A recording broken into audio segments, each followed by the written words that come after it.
Meus amigos, estamos aqui reunidos mais uma vez na Semana Santa.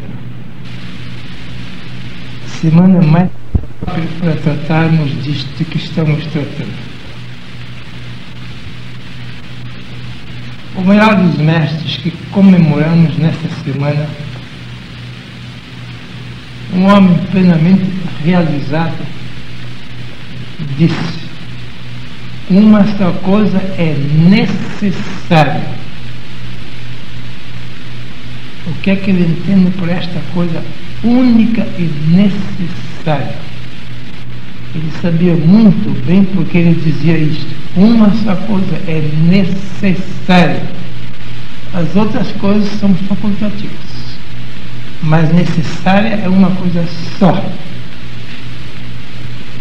Em que ocasião ele disse isto? Uma vez ele estava em Betânia, nós demos a este lugar o nome de Betânia, Casa da Graça. O mestre estava em Betânia, perto de Jerusalém, com os seus amigos Lázaro, Maria e Marta. E Maria estava sentada aos pés do mestre, silenciosa. Nós não sabemos nenhuma palavra dela. De Marta sabemos muitas palavras, porque ela não tratava da única coisa necessária, a Marta. Falava muito, como toda pessoa que trata as coisas secundárias. Mas aquela pessoa que tratava da única coisa necessária estava em completo silêncio. Maria de Betânia. Nenhuma palavra sabemos dela. Em profundo silêncio, sentada aos pés do mestre, ouvindo as palavras dele e sugando as auras dele. É claro que ela sentiu auras poderosas emanando do mestre. Por isso ela não podia falar. Silenciosa, sentada, sentindo a força e a luz que vinha do mestre. E quando o seu irmão a quis tirar desse silêncio, ela não disse nada, não se defendeu. Quem a defendeu foi o mestre. Marta, Marta, ele disse, andas muito preocupado com muitas coisas. Estas muitas coisas não são as coisas necessárias. São boas, são facultativas, não há dúvida. Ele estava tratando das coisas boas e facultativas, mas não estava tratando da coisa necessária. Marta, Marta, andas preocupado com muitas coisas, inquieta com muitas coisas. Quem anda com muitas coisas está sempre inquieto. Entretanto, diz o mestre, uma só coisa é necessária. Maria escolheu a parte boa. O texto grego diz parte boa, não parte ótima. Maria escolheu a única coisa boa, porque para ele as outras coisas não são boas, que nunca lhe será tirada. Quer dizer, a única coisa necessária é eterna, não acaba com a morte. Todas as outras coisas acabam daqui a pouco com a morte, talvez ainda este ano, não sabemos. Não podemos levar nada conosco, nada, nada, nada, nem dinheiro, nem família, nada, nada, nada. Temos que partir sozinhos deste mundo, sem nenhum companheiro, e sem levar conosco nada do que conseguimos durante meio século ou mais de meio século. Fracasso total, vamos dizer. Porque para que trabalhar e reunir tantas coisas, se nós temos absoluta certeza que daqui a pouco temos que abandonar tudo, e não podemos levar conosco nada? Uma só coisa é necessária, e esta nunca nos será tirada, diz o mestre. Essa nos acompanha por todas as existências futuras e por toda a eternidade. Isto é uma mensagem muito importante. E nós viemos aqui mais uma vez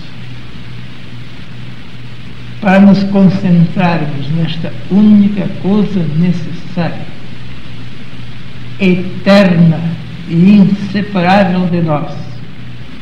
O que é isto?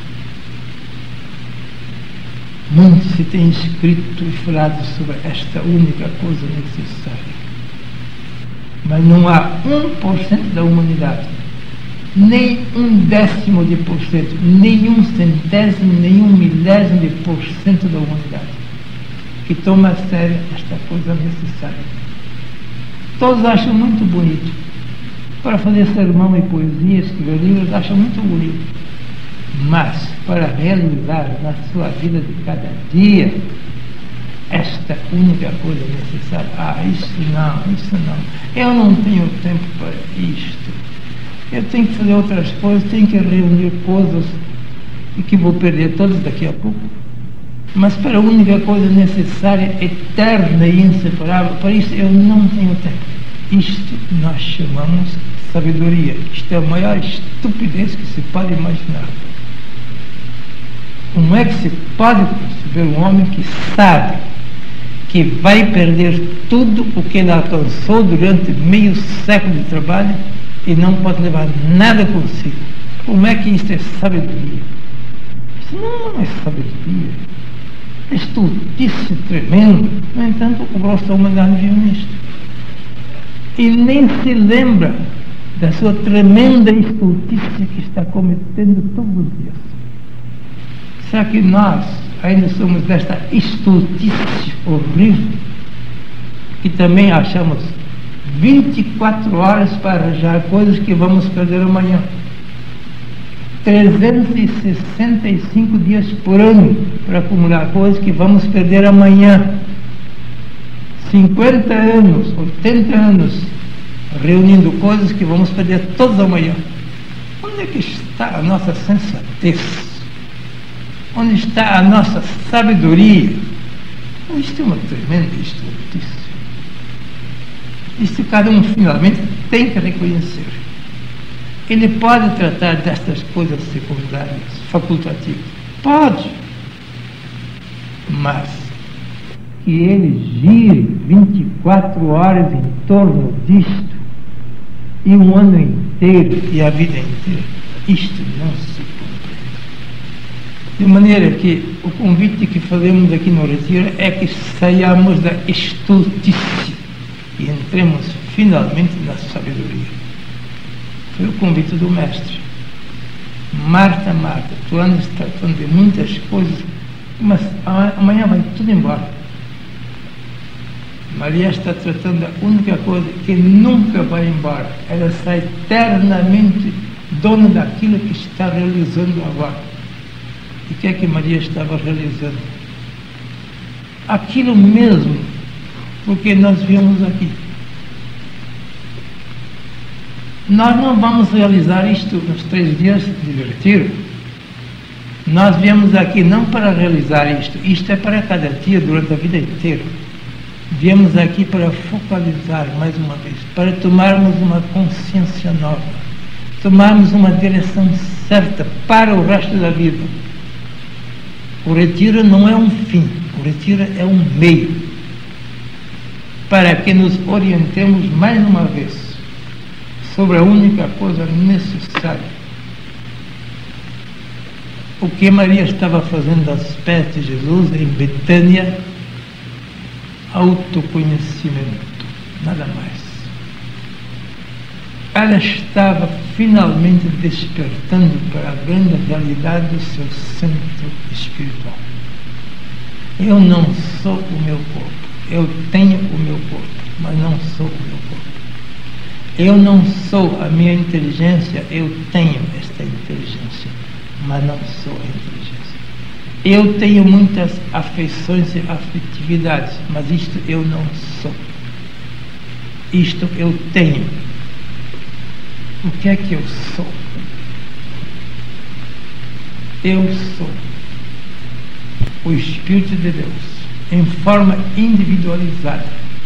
Eu saí da infinita e eterna divindade. Não ontem, não anteontem, não no meu nascimento, milhões e milhares de anos antes do meu nascimento, eu emanei como uma centelha espiritual da infinita espiritualidade de Deus. Eu sou uma centelha divina. Fui individualizado e eu estou em estado individual, mas não estou realizado.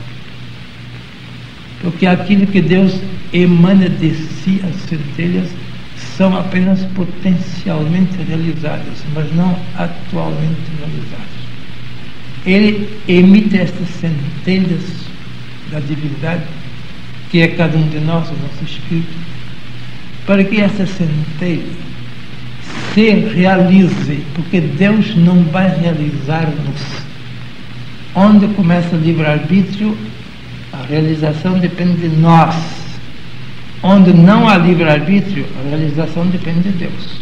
No mundo mineral, vegetal e animal, a realização depende de Deus. Mas nós somos uma categoria diferente de seres. Conosco começou uma nova fase do universo. Em nós existe um poder que não existe no resto do mundo. O poder da autorrealização. Eu posso autodeterminar-me pelo meu livre-arbítrio o que eu quero fazer. Ninguém o pode fora do homem. Então, disse alguém neste século, um grande gênio desconhecido da Europa, disse estas palavras eternamente verdadeiras: Deus nos criou o menos possível, para que nós nos possamos criar o mais possível. Grande sabedoria. Deus nos deu a possibilidade de nos realizarmos, mas Ele não nos realizou. Porque se eu me posso autorrealizar, se eu tenho este poder, Deus não me podia autorrealizar, porque isto tem que ser feito por minha conta e risco. Eu estou aqui autorrealizável, mas não autorrealizado. Deus espera de mim que eu me realize. Ele apenas me deu a potencialidade, mas eu tenho que atualizar esta potencialidade da minha autorrealização. O que é autorrealização? Começa com o primeiro passo, que se chama autoconhecimento. Se alguém não sabe o que ele é o Espírito de Deus no seu centro, então ele não se pode autorrealizar. Realizar o quê? Realizar o seu corpo? Isso não adianta nada. O animal também faz. Mas ele deve conhecer, em primeiro lugar, eu sou o Espírito de Deus. O meu centro é divino. As minhas periferias são materiais, mentais e emocionais, mas o meu centro é Espírito. Isto é autoconhecimento. Estamos aqui não propriamente para a autorrealização. Isto é tarefa de cada dia. Estamos aqui unicamente para nos concentrarmos mais uma vez na base e no alicerce, no cerne de tudo, que sou eu. Eu não sou o meu corpo, isto eu tenho. Eu não sou a minha inteligência, isto eu tenho. Eu não sou as minhas afetividades, isto eu tenho. Eu sou. Eu e o Pai somos um. O Pai está em mim, diz o Mestre, o Pai também está em vós. Aí ele fala do autoconhecimento. Conhecereis a verdade sobre vós mesmos, disse o Mestre. Conhecereis a verdade sobre vós mesmos. E a verdade vos libertará. Vós sois todos escravos, enquanto não tiverdes conhecimento da verdade sobre vós mesmos. Todos escravos a vida inteira, porque a ignorância é escravidão. Somente a sabedoria é que é a libertação. Se eu não sei o que eu sou realmente, eu sou um escravo, um ignorante, um analfabeto. Posso ser doutor em tudo, não em direito. Sou analfabeto no principal. Mas o mestre diz, se vocês deixarem de ser analfabetos de si mesmos e finalmente abrirem os olhos para a verdade sobre vós mesmos, então sereis libertos. Todo mundo fala em liberdade, mas atrás das grades de uma cadeia. Falam em liberdade, escrevem livros sobre liberdade, cantam hinos à liberdade, por detrás das grades de uma eterna cadeia da sua vida. Não é triste que nós somos eternos escravos, 50 anos de escravidão? Dizem que foi abolido a escravatura pela Lei Áurea de 13 de maio. Muito bem, isso é uma libertação muito secundária. Quando é que será abolida a escravidão de nós mesmos? Quando é que eu abolirei a minha escravidão? A escravidão da minha ilusão sobre mim mesmo. Ilusão é escravidão. Verdade é libertação. Estamos aqui para a nossa libertação. Se alguém não sair do retiro com a firme experiência e convicção de que ele conhece a verdade sobre si mesmo, que ele é realmente o Espírito de Deus, então perdeu o seu tempo. Continua, sai do retiro tão escravo como entrou. É coisa muito séria. Libertar-se. Vocês que leem jornais cada dia, o que é que está nos jornais de cada dia? Eu vou fazer um resumo de todos os jornais de cada dia. E também na rádio e televisão. Não há nada nos jornais, não há nada na rádio e televisão, senão o seguinte: discórdia no mundo inteiro, discórdia, briga no mundo inteiro, discórdias internacionais. Um país se arma contra outro país. Nós nunca tivemos paz na Terra até hoje. Sempre foi guerra ou armistício. Mas nem guerra é paz, nem armistício é paz. Armistício é uma preparação para a guerra de amanhã. E nesta humanidade vive num eterno armistício, fabricando armas para matar amanhã os seus semelhantes.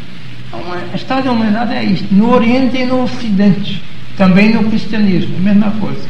Não melhorou nada. O cristianismo não é um pinguinho melhor que o paganismo. Nada. Porque no cristianismo também a vida é guerra ou armistício. Hoje é armistício, amanhã é guerra. E depois vem outro armistício preparando outra guerra. A história da humanidade é toda esta. Isto é a verdade sobre o homem? Não, isto é uma eterna ilusão, por isso ele vive em guerra e armistício. Portanto, discórdias internacionais. Segundo, discórdias nacionais. Dentro do próprio país, os jornais não dizem outra coisa senão as discórdias na política em toda a parte, ninguém se entende, fulano não entende ciclano. Discórdias nacionais, a vida inteira. Terceiro, discórdias sociais. Todo mundo brigando com os outros na sociedade. Quarto, discórdias domésticas, dentro da própria família, brigando. Marido contra mulher, pai e mãe contra filhos e vice-versa. É uma eterna discórdia. Ou guerra aberta ou guerra disfarçada. Ou guerra ou armistício na família também. Estamos cheios de discórdia internacional, discórdia nacional, discórdia social, discórdia doméstica. Por quê? Por causa da discórdia individual. Nada mais. Se nós tivéssemos concórdia e paz individual, estaria resolvido o problema doméstico, o problema social, o problema político, o problema nacional e o problema internacional. Mas esses problemas não podem ser resolvidos. Não podem ser resolvidos porque falta a base. Falta uma paz individual, uma concórdia individual. E por isso não pode haver paz doméstica, paz social, paz nacional e paz internacional. É questão de lógica, é pura matematicidade. Onde falta o fundamento da paz individual, não pode haver paz social, nacional e internacional. E esta paz individual falta. Não há 0,01% da humanidade que tenha paz individual. Todo mundo está em luta consigo mesmo. Nunca fez as pazes consigo. Esta camuflagem de querer fazer paz internacional, a camuflagem de que paliativo de querer fazer paz nacional, paz social, paz doméstica, é uma eterna camuflagem. Não pode haver paz fora de nós se não houver paz dentro de nós. Então vamos começar com o ABC da paz e não com os seus derivados. Vamos ver se conseguimos uma paz individual, dentro de si mesmo, dentro da sua própria natureza humana, sem falar de nacional, nem internacional, nem doméstico, nem social. Simplesmente a paz individual que eu tenho que fazer dentro de mim. De que modo? O livro mais antigo que a humanidade conhece, Bhagavad Gita, que tem 7.000 anos de existência, a Bhagavad Gita diz: o ego é o pior inimigo do eu. Bem, se eu dou a soberania ao meu ego, é claro que eu não posso ter, porque ele é o pior inimigo do eu. O ego vai brigar sempre com o eu superior e vai brigar sempre com os outros egos. É sempre guerra para cima e guerra para todos os lados. E o Apocalipse diz: quando o homem se intelectualizou pela primeira vez, para isso, quando recebeu o dom da inteligência, está lá no Apocalipse, eu não estou inventando, no último livro da Bíblia. Quando o homem recebeu o dom da inteligência, começou a blasfemar contra Deus e guerrear todos os povos. Está lá. A nossa inteligência é o nosso ego. Quando o homem se tornou ego, quando ele se intelectualizou, mas não se espiritualizou, somente intelectualizou, então ele começou a blasfemar contra Deus e guerrear todos os povos. Guerra para cima, blasfêmia, e guerra para os lados, brigar com os outros. Nós estamos nesse ponto há milhões de anos. Se nós nos guiarmos somente pelo nosso ego, pela inteligência e não pelo espírito, então é blasfêmia contra Deus e guerra contra o nosso próximo. A história da humanidade. A história da humanidade é isto: blasfêmia para cima e guerra para os lados. O ego está num eterno campo de batalha. Ele não aceita nem para cima nem para o lado o que ele devia aceitar. Guerreia Deus para cima e os homens para todos os lados. Esta é a missão do ego. Por isso é que não pode haver paz. Enquanto o ego dominar a nossa vida e nós não nos encontramos com o nosso eu verdadeiro,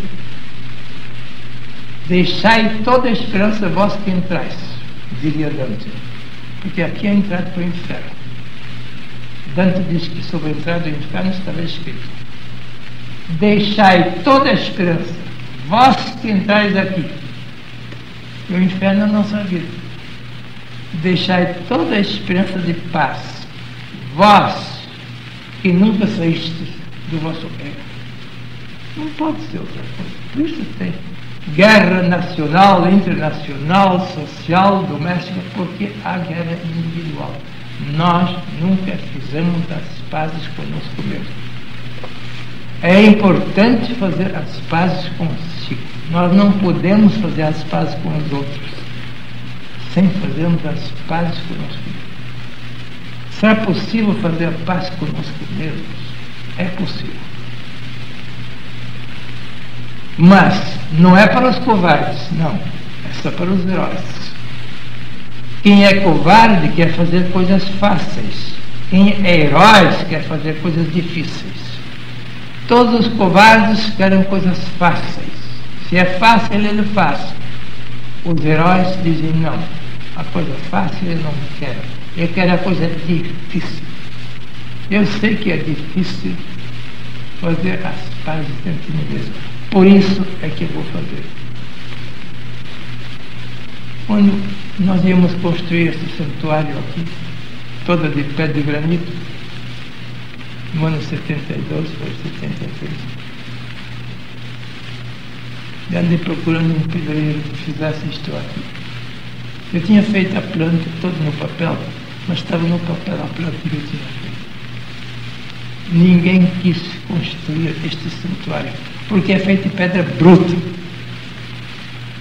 Todas as pedras são desiguais.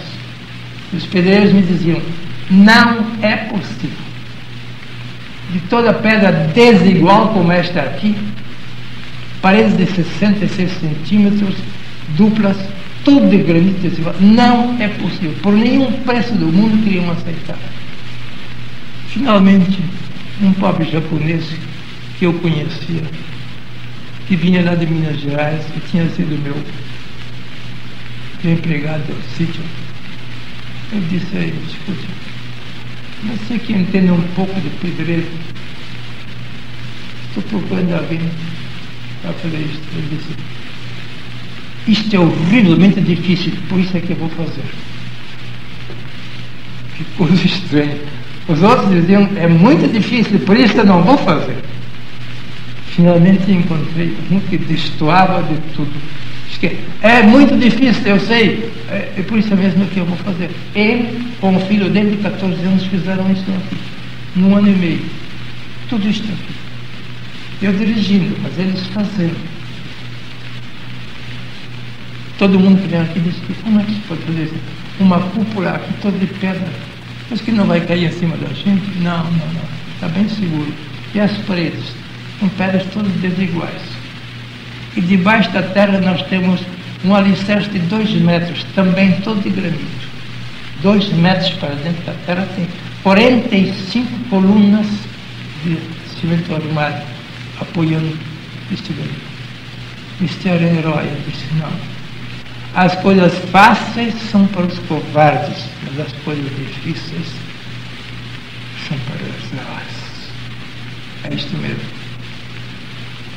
Fazer as pazes consigo não é fácil, porque exige uma coisa que ninguém quer fazer: entregar ao seu eu superior as rédeas da sua vida e integrar o seu ego humano dentro do seu eu espiritual. Inverter todas as coisas. Não despedir o ego, isto não é possível, porque isso faz parte da nossa natureza. Mas dizer ao ego, tu tens que servir, e eu vou mandar. O eu espiritual, o meu Cristo interno, vou tomar as rédeas do governo da minha vida. Mas tu vais prestar serviços, ego. Tu vais na retaguarda, mas na vanguarda vou eu, como disse o mestre. Quando o tentador se quis pôr na vanguarda, o tentador lá no deserto da Judéia, ele disse ao Cristo, eu te darei todos os reinos do mundo e sua glória, porque são meus, eu dou a quem eu quero. Prostra-te em terra e adora-me. Ele queria ser adorado e servido, o ego, porque esse tentador é o ego. E o Cristo não se prostrou em terra diante do ego arrogante e o adorou e o serviu. Não. O Cristo ficou em pé como um obelisco de granito. E teve a coragem de dizer ao ego tentador, a Deus adorarás e só a Ele servirás. Foi uma tremenda lição para o ego tentador. Tu queres ser adorado por mim? Tu queres ser servido por mim? Diz o eu ao ego, o eu crístico ao ego anticrístico. Tu queres que eu te adore? Tu queres que eu te sirva? Não, senhor. Estás invertendo os papéis das leis cósmicas. O ego tem que ir na retaguarda para servir. E o eu tem que ir na vanguarda para mandar. Isso disse o Cristo. A Deus adorarás e só Ele servirás.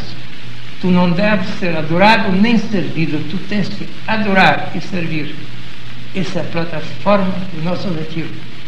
A plataforma de toda a autorrealização. Se o eu divino, o Cristo interno, tem a coragem de manter esta atitude perante o ego usurpador e revolucionário sempre e subversivo que ele é, então nós podemos falar de liberdade.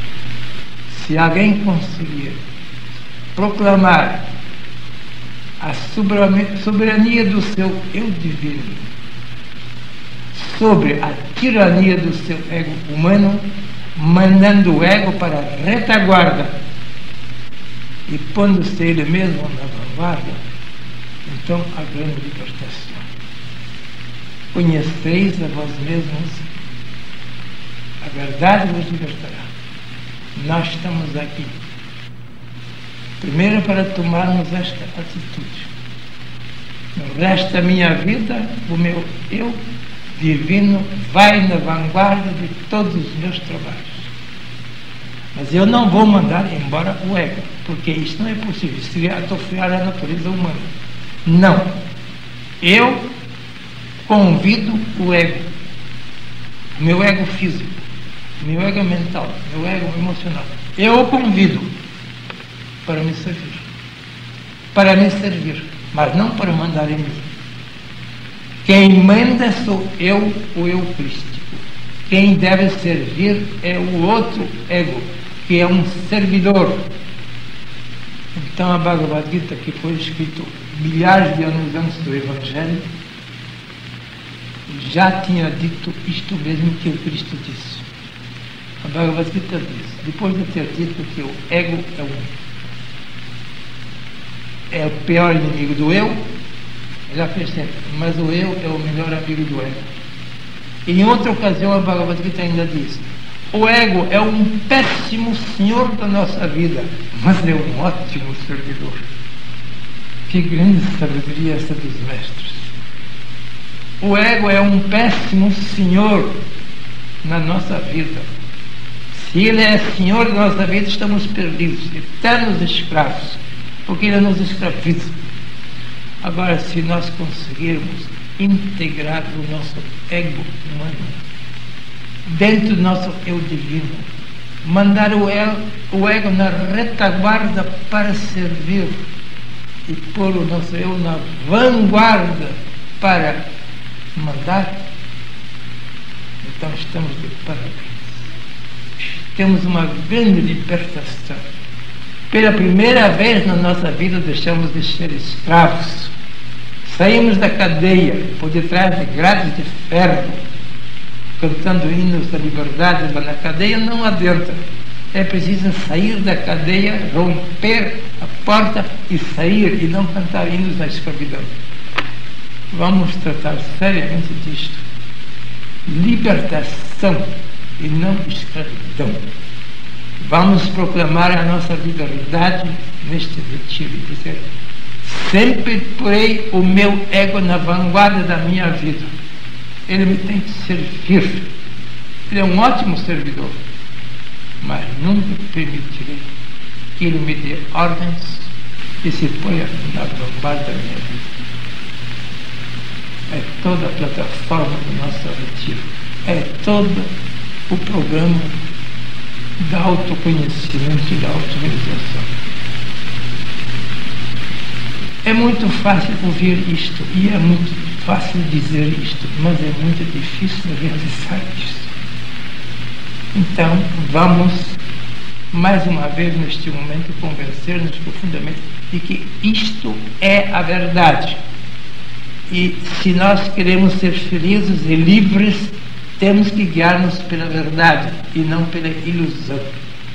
A verdade é que o eu divino deve ir na vanguarda da minha vida, da ordem da minha vida.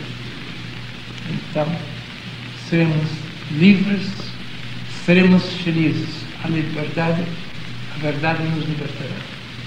Mas, para poder fazer isto, não basta ouvir e não basta crer. Eu não estou exigindo crença nenhuma. É preciso conscientizar que isto é assim. Não pensar, mas conscientizar. Isto é verdade absoluta e eterna, que nunca pode ser mudada. E eu tenho que realizar isto na minha vida. Mas sem uma convicção profunda, não podemos realizar. A realização prática de cada dia vem de uma convicção profunda, uma certeza absoluta. E quando nós temos certeza absoluta que isto é assim, então teremos a coragem de o realizar na vida. Agora estamos aqui no retiro para criar a certeza de que eu e o Pai somos um. O Pai está em mim, eu estou no Pai. As obras que eu faço, não sou eu que as faço. É o Pai que está em mim que faz as obras. De mim mesmo eu nada posso fazer. Isto é a quintessência do ABC da nossa vida e do nosso retiro espiritual. Vamos abismar-nos profundamente nesta verdade eterna, nesta única coisa necessária.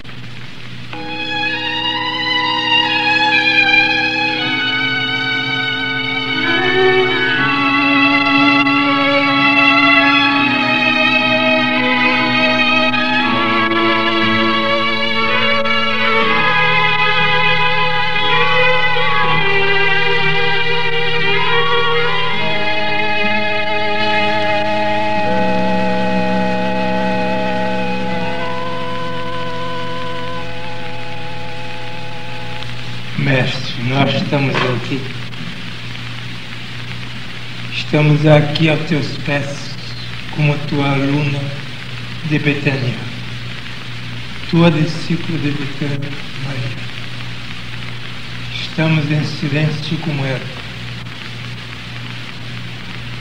ouvindo silenciosamente com as nossas almas a tua voz. Cada um de nós ouve o que tu disseste à tua discípula Maria. Uma só coisa é necessária. E esta coisa necessária nunca vos será tirada.